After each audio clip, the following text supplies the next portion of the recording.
BJP Janasena Telugu Desam ఉమ్మడి అభ్యర్థిగా 2 రోజుల్లో నామినేషన్ ఇస్తానని ఎన్డీఏ కూటమి అసెంబ్లీ అభ్యర్థి మొలగపూడి శివరామకృష్ణంరాజు అన్నారు. బిక్కవోలు మండలంలో పలు గ్రామాలలో కూటమి అసెంబ్లీ అభ్యర్థి శివరామకృష్ణంరాజు ఎన్నికల ప్రచారం నిర్వహించారు. ఈ సందర్భంగా మాట్లాడుతూ ఎన్డీఏ కూటమికి ప్రజల ఆదరణ ఉందని, రాబోయేది బీజేపీ జనసేన తెలుగుదేశం ప్రభుత్వం అని, ఎన్డీఏ కూటమికి ఓటు వేయడానికి సిద్ధంగా ఉన్నారని ఈ సందర్భంగా శివరామకృష్ణంరాజు అన్నారు.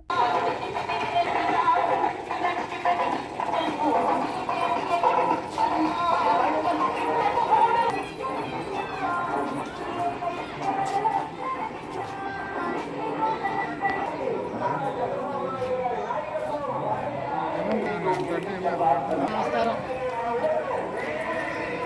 కోట ఎక్కడున్నారు? ఇచ్చారు కదా, రంగాపురం రాజుగారు వచ్చారు, దేవరాజు వాళ్ళ అబ్బాయిని ఎమ్మెల్యేగా అభ్యర్థిగా కమలం మోడీ గారు ప్రధానమంత్రి గారి పార్టీ ఇక్కడ పోటీ చేస్తుంది.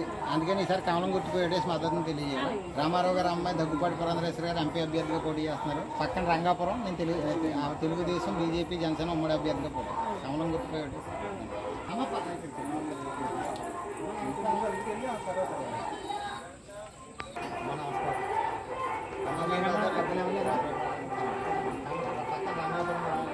మోడీ గారు పార్టీ ప్రధానమంత్రి గారు చేశారు. నరేంద్ర మోడీ గారు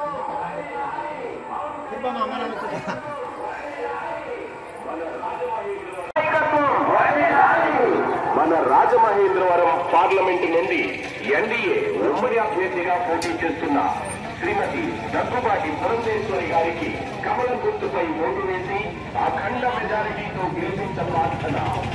మన గుర్తు కమలం, మన గుర్తు కమలం.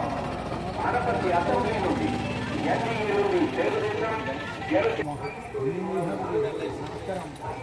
రంగాపురం మరి కోటారామయ్య దేవరాజు దిగి ఇచ్చారు కదా అబ్బాయిని.